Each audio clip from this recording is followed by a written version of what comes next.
So this story happened back when I was in 5th grade in 2005. We lived in western Montana. My bedroom was shared with my 2nd grade sister, and we had a king-size bed that we shared. To describe my house a little, our room was facing the backyard, but was a basement room. Basically, standing up, looking out the window in my room, I was at eye level with the ground outside. Up and to the left above my window, I could see onto our deck, which looked into our upstairs kitchen. Kind of confusing, but bear with me. Anyways, this particular night, my sister and I were having a sleepover and our friend was in the bed with us. When we were falling asleep around 1 a.m., our friend woke us up to show us that a deer was on our deck. We looked out and we all saw a deer on the deck. This was normal in Montana, so we laid back down. I guess my friend stayed up staring at it, and she woke us up about 5 minutes later, saying she thought it was actually a person. Right then we looked and we saw the shadow move a little, and it was clearly a tall person's silhouette. We started freaking out, and then we saw 2 green laser lights. They were just 2 small pinpoint lights that were coming from the guy's head area. We all thought it was binoculars. At this point, we were on high alert, and our eyes had adjusted a little and we saw it was clearly a guy looking into our kitchen window. I was too scared to go tell my parents all the way upstairs and past the view of the guy looking in the window. So we used my friend's cell phone and called the home phone. None of us owned cells at the time. It rang loudly, and we watched the guy run full speed off the deck. As soon as he ran away, the 3 of us ran screaming upstairs and told my dad. He called the cops and they searched the streets, but never found the guy. Now here's where things get weird. Just 2 weeks earlier, the town's police station sent around notices in our neighborhood telling us that a person of interest and dangerous sexual predator who had a warrant for his arrest had been spotted in our area. A tip had said he was staying with a family member 3 streets down from us. I remember this because I remember my mom, who is a bit paranoid, drove us by the address of the house on the notice one time and made us very aware that this was going on and would not let us ride our bikes outside during this time. I remember looking at the house every time we drove by.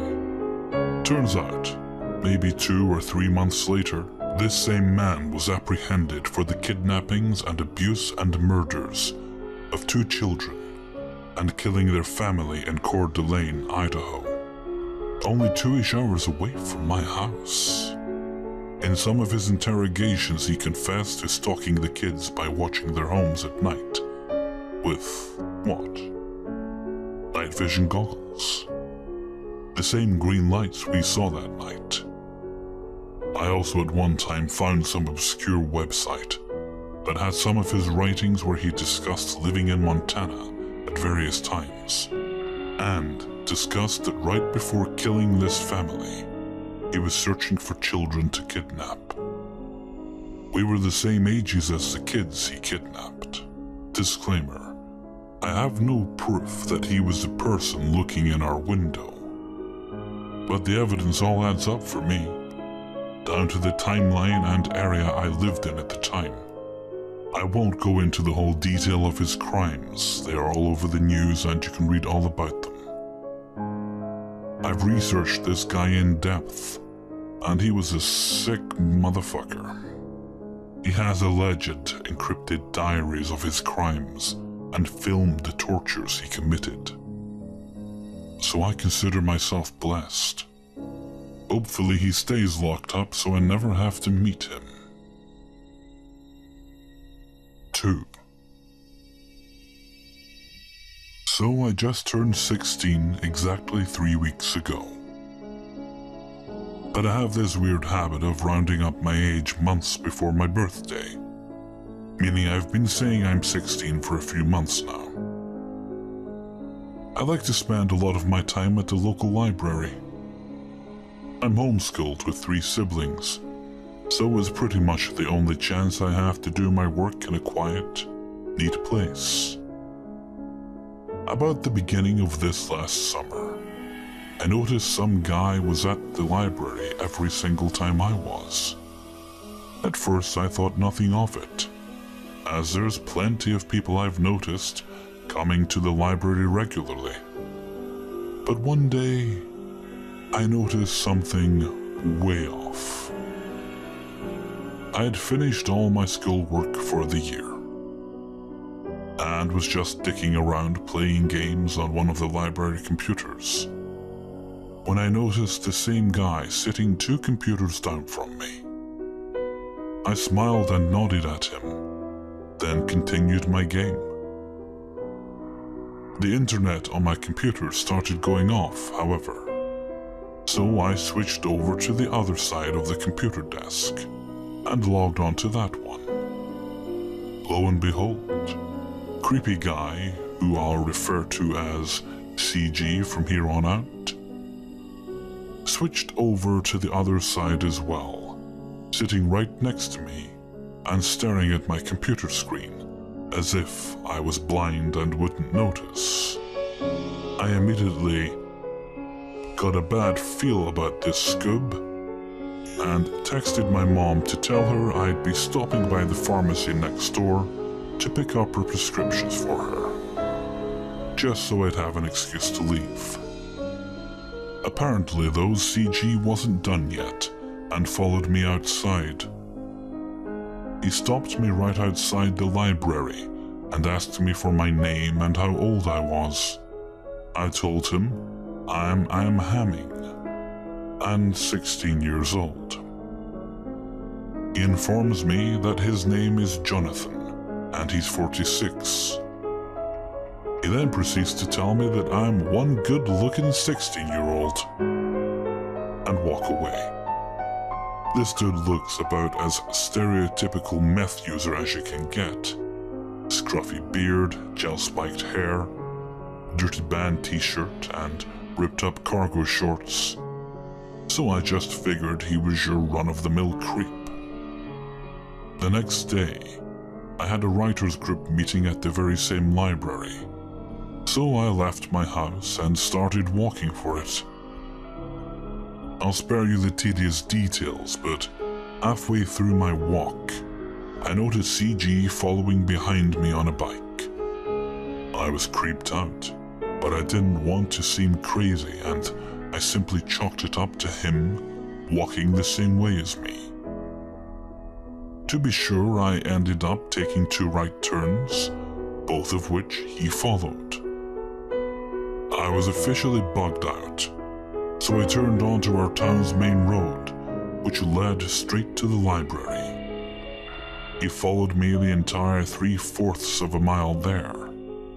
At some point, I don't remember, I pulled out my phone and texted my girlfriend what was going on, and then called her until I got to the meeting. When I got to the meeting, I explained to the group leader what was going on, and she offered to drive me home afterwards. 2 hours later, and we leave to see CG still waiting outside the library, glaring at us all the way to the car. A few weeks went by without a CG encounter, so he was all but forgotten by me. Until the day he proposed to me. I was walking home from the grocery store with some snacks when I noticed him sitting outside the laundromat I passed on my way home. I groaned internally and decided ignoring him was the best bet until he ran after me. I can't remember the word-for-word conversation, but it went something like, "Hey, How old are you now? Still 16? I don't believe you. Now, I have no idea why I didn't just knock him out then and there, but I didn't. And instead, I pulled out my student ID and showed it to him. What he said next, I'll probably never forget. Oh, shit. Well, are you emancipated? No.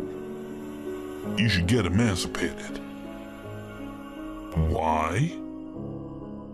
Because then you can marry me. Nah, I promise I'll take care of you, and our kids would be so cute. I booked it out of there, and after a couple more incidents of him following me around, he sort of dropped off the map. Until back in August, he cornered me in a gas station to demand to know why I acted so scared around him and to stop doing that. I haven't heard from or seen him since, but to this day the idea of him freaks me the fuck out. 3. This took place in the winter of 2005 in rural Iowa. I was 18 years old and attending community college. I have always been an outgoing and talkative person, and managed in my youth to make friends quite easily.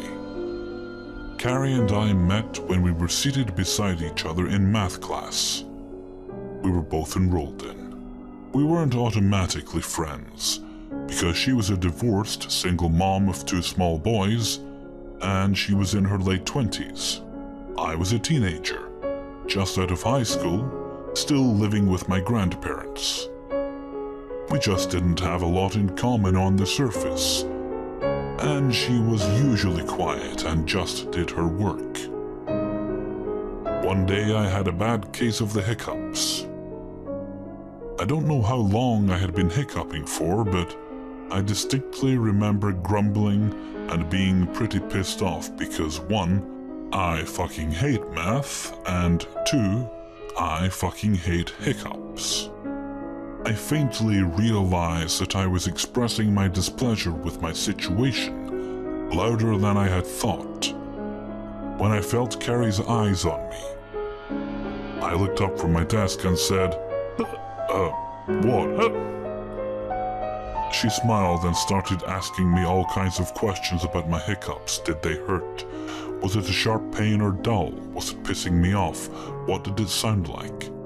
This whole time I'm answering her questions, thinking that she's fucking nuts. When her final question is posed, she says, "Can you hiccup one more time so I can hear it?" I tried, but my hiccups were gone. She was a damn genius. I started hanging out with Carrie more and more at school, and then we started going to her house to smoke bowls and cigarettes, until I finally get tired of her screaming kids or tired of watching her surf through her matches on dating sites all over the web. That was the thing about Carrie that I fucking hated. She was a member of almost every dating site available, as long as they were free, and she was constantly updating and changing these profiles. Her entire days were consumed with checking out matches or chatting with men on Yahoo Messenger. All of this seems innocent enough, but it didn't end with the internet. It started there. She would decide to meet these men sometimes, having them over to her place or going to their homes. She always slept with these creeps too, and while she occasionally dated the same guy twice or maybe 3 times, she was very clearly not seeking an actual relationship. While I was worried about Carrie's overly sexual behavior and ho-hum attitude, I didn't feel like it was my place to say anything to her. She seemed to understand that what she was doing was indeed risky, because one time she asked me to come over to her house, because a guy was coming to pick her up, and she wasn't sure if he was who he said he was or not. I told her that I didn't know what the fuck I could do to help. I'm 5 foot nothing and 125 pounds. But I went ahead and went over to her house to await the arrival of her newest love interest. Right on time, Mr. Internet shows up, and my friend leaves. Fast forward a couple of months, and Carrie found a new guy in a new town. I call him Louisiana in my head, because he claimed to be from the swamps somewhere outside New Orleans. Louisiana didn't have a vehicle, therefore was unable to visit. I guess the fact that she couldn't go out with him and fuck him made this man so much more appealing than the rest. She would literally not shut the fuck up about wanting to meet Louisiana. Apparently, he had told her that he lived in the biggest house in this small town about 2 hours, one way, from the town where we lived in. He supposedly had a large amount of money in stocks and bonds somewhere in New Orleans in a safety deposit box. He described his home as being a beautiful 3-story old Victorian with 5+ bedrooms and 3 bathrooms. He also spoke in a cute Cajun accent. Louisiana is all she would talk about, and she was driving me fucking crazy. One day Carrie is all excited because Louisiana has finally saved up enough money to send her for gas. So she's planning a visit. I don't know why, but I didn't really feel right about her trip, and was very suspicious of this guy. I told Carrie about how I felt, but because I had no actual evidence of his creepiness, it was nothing more than a gut feeling. My gut was not getting in the way of her weekend with Louisiana. Apparently, I was not the only one who felt that this guy may be a creeper, and Carrie's Aunt Becky decided that she would be going with her niece to meet this too-good-to-be-true guy. I should mention that this savior aunt was only really 3 years older than Carrie, so while she was older than both of us, she was only 29 or 30 really, and a very heavy drinker. I look back and have absolutely no idea what the fuck possessed me to go with them to meet this man. Did I have a wish to end up dead in a ditch before my 19th birthday? I really don't know. But for some reason I decided to tag along with Carrie and Aunt Becky to meet a man that I was almost positive was a fucking creeper. I, of course, lied to my nanny and grandpa, telling them that I was staying the weekend just across town at Carrie's house. As I am typing this out, my face is flushed, my hands are shaking, and my heart is beating so hard, fast, that I feel like I may pass out. The events of this particular evening are fuzzy and broken. I have never said a word of this to anyone ever. Carrie, Becky, and I never spoke of it, and I moved to Texas just weeks after this happened. I have kept my mouth shut about this entire thing because I know that I was fucking stupid to go with them. The 2-hour drive seemed to go by in absolutely no time at all, and I was very obviously anxious about meeting this guy. Carrie and Becky both seemed unconcerned and passed around a joint and a bottle of some alcohol. I hit the joint, hoping to calm down a little before getting to Louisiana's Victorian mansion. I was immediately alarmed upon arriving at the mansion in question. dilapidated old house was a more accurate description. The house had been painted white recently, and was 3 stories, so I decided not to judge the house by its street view. Louisiana had promised it was not a problem that Becky and I both decided to tag along, and had invited a friend of his own to stop by for a little while later that evening. He had told Carrie earlier that day that since he slept upstairs in the bedroom, we ladies would have the whole 2nd story to ourselves. When I saw the outside condition of the house, I felt another gut-wrenching feeling that something just wasn't right. I told my friends that I was too lazy to carry my own overnight bag inside, and that I would get it later. They shrugged it off as nothing, and Becky and I exchanged a quick, nervous glance before following a very excited Carrie. The front door was opened before we even reached the porch, and out stepped a short, doughy white guy with thinning hair. "Out of there, y'all little ladies. Must be my ladies' friends." I almost laughed out loud at this man's quite obviously fake Cajun accent, as Carrie had called it. I was born and raised most of my life in Texas, so I know a southern accent when I hear one, and this was a really bad one. More alarm bells in the pit of my stomach as I get a good look at Carrie seeing her lover boy for the first time. He was obviously aware of her staring, and why, because he immediately began apologizing for the older pictures he'd had to send her. He claimed that the pictures she was receiving from him were of him just from a few years ago. He waved us all inside, and even though he had lied about his mansion and his appearance, for some damned reason we all followed. So, there we were inside a strange house with a strange man, and I was positive that we were in trouble. I wasn't sure what the threat was yet, but I felt it, like acid eating away at my insides. Louisiana ushered us into the living room area and offered us a drink.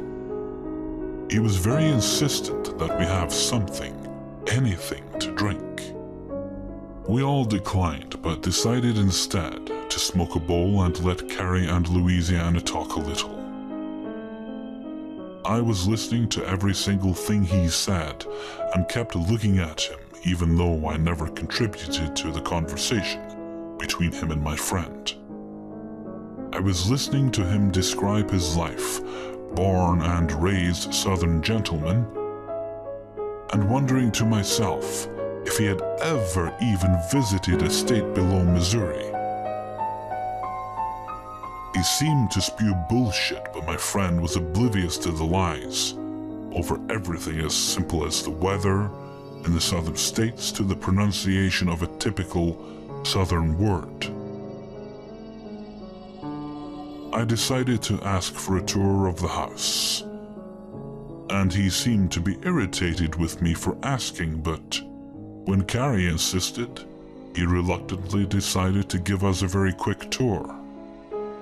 We saw the living room, kitchen, and one bathroom on the main floor, but all the other doors were locked. He led us up a short, narrow flight of stairs and showed us a quick peek through a doorway to what was supposed to be his room. I immediately felt like he was lying because there was dust over everything, but brushed it off as nothing. Maybe he hadn't slept in his bed for a while. Every single doorway minus one bathroom was nailed or painted shut. The tour was making me feel even more sick to my stomach, and I really started wanting to leave, but I didn't know how to tell Carrie and Becky without him hearing. He led us back downstairs and into the kitchen, where he had a big pot of beans on to boil. He ran to the stove and started ranting and raving about his nan's gumbo recipe and demanded that we try it. I walked over to the pot and told him that it looked like beans to me because gumbo should have some sausage or something like that. At this point, Louisiana decides he doesn't like me very much, so he just started ignoring me.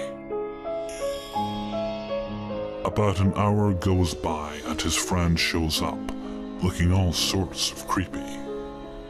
He doesn't introduce himself, or even make eye contact with any of us. He just walked in, sat down, and sparked up a joint. I was okay with that because boy was my anxiety through the roof.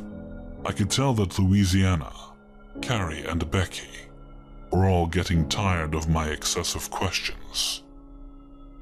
Sometime during that joint, Louisiana left the room to get us all some freshly squeezed lemonade. I remember him warning us that it could be bitter because he used real lemons and didn't like a lot of sugar. Halfway through my drink, I noticed the way he wasn't really engaging in conversation with us ladies anymore. He was watching us. No, watching me, like he was waiting for something. I felt like he was waiting for me to say or do something. It went from completely ignoring me to watching my every movement. I became extremely nervous with his gaze, so intense on the side of my face that I kicked Becky's foot and motioned towards him with a "The fuck is up with this guy" look. She saw exactly what I was talking about after a few more minutes of him just staring at me as Carrie rambled on about something. I suddenly decided that I had to get the fuck out of that house, and I jumped up out of my seat like I had been electrocuted. "Oh my god, sorry, but I left my bag outside. I'm going to go grab it." Carrie abruptly stopped talking because of my swift movement and scared tone of voice. She looked up at Louisiana, seeing his intense glaring in my direction, and as if truly seeing danger for the first time, she stood up and followed me towards the door.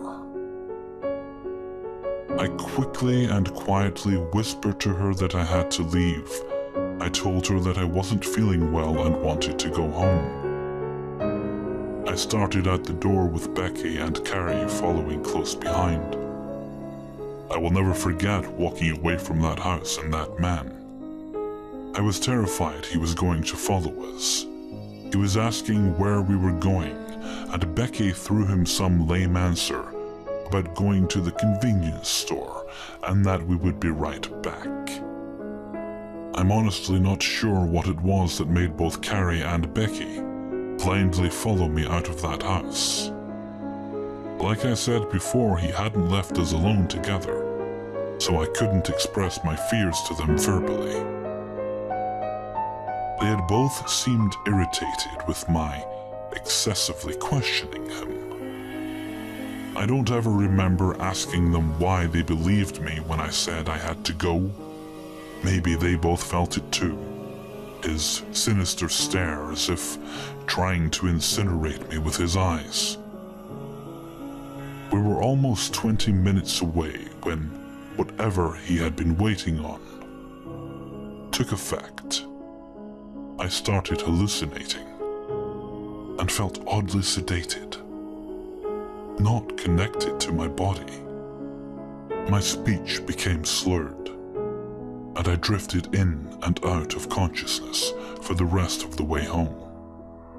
Both girls assumed that I had simply passed out from exhaustion and had together carried me into her kid's bedroom. I woke often throughout the night, all in different stages of panic, but I couldn't manage to stay awake longer than a few minutes at a time. The next day I had a horrible headache and my whole body felt like I had run a marathon. I woke up, wrote Carrie a goodbye note, got in my car and went home. I never spoke to Carrie or Becky again after this incident, and I hope to never see them again. I think of how much worse it could have been, and thank my lucky stars I'm not dead. So creepy online dude, let's not meet. Edit. After numerous inquiries about Carrie and her well-being, I decided once again to search for her. It's been approximately 5 years since I attempted to look her up, and I couldn't find a single reference for her. She is apparently divorced and gone back to her maiden name, so I was able to find her now that I'm searching for the correct person. She looks fine, just like her old Carrie self. Apparently she learned her lesson